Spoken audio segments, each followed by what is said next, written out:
आदरणीय भारतीय समभाग गुंतवणूकदारांनो नमस्कार. मी ठाणे महाराष्ट्र येथून सत्यजित अभयकुमार शहा.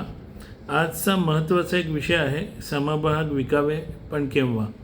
तर कसं आहे ना, आदरणीय समभाग गुंतवणूकदारांनो, गेली 6 म्हणजे हे माझं सगळं आहे ते माझ्या ELM म्हणजे इक्विटी लिटरसी मिशन, त्याचप्रमाणे मराठीत ज्याला समभाग गुंतवणूक साक्षरता मोहीम याच्या अंतर्गत हे सुरू आहे.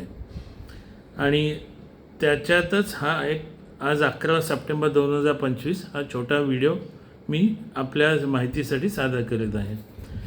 कसं आहे ना, गेले 1 वर्ष म्हणजे अंदाजे सांगतो आहे, 1 सप्टेंबर अथवा 1 ऑक्टोबर अथवा ऑगस्टपासून अनेकांनी समभाग गुंतवणूक करायला आयुष्यात पहिल्यांदा सुरू केलेलं आहे.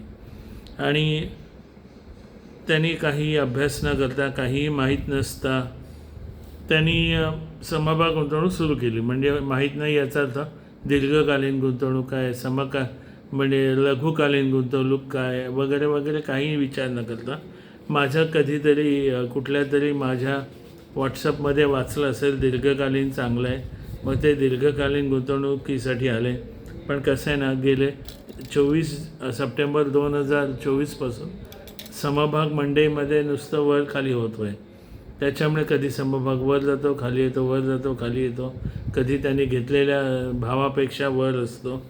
आणि दुर्दैव काय माहिती आहे का, हे सगळे समभाग गुंतवणूकदार जे येतात त्यांना ते हिरवा रंगच बघायचा असतो समभागाचा.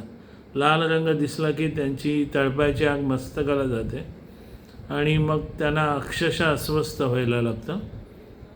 तर म्हणजे आणि मग मला विचारणा केली जाते काय करू. तर आणि अजून एक महत्त्वाचं, आदरणीय समभाग गुंतवणूकदारांना, आपल्यात पेशन्स नाही आहेत, फेथ नाही आहे, कन्व्हिक्शन नाही आहे. तर एक अतिशय सोपा उपाय सांगतो. कारण तुमची चलबिचल, तुमची भीती, छातीत धडधड, रात्री झोप न येणं, हे सगळं हवं असेल ना, तर तुम्ही एक काम करायचं, तुम्हाला हवा तेवढा तुमच्या मनात असलेला नफा मिळाला विकून टाका. पुढे काही होऊ दे, तो समभाग 100 पटीने वाढू दे, 200 पटीने वाढू दे. मूळ म्हणजे तुम्ही चांगलाच समभाग घ्यायचा. पण हा एक अतिशय सोपा उपाय. मग पुढं काय, कारण काय ना, तुम्हाला दीर्घकालीन गुंतवणूक म्हणजे काय माहीत नाही, तुम्ही समजून घ्यायचा प्रयत्न करत नाही. याच्यापेक्षा मी दुसरं काही सांगू शकत नाही. अथवा सोपं आहे, म्युच्युअल फंड अथवा याच्यात गुंतवणूक करा, तुम्हाला कधीच लाल रंग मिळणार नाही. धन्यवाद.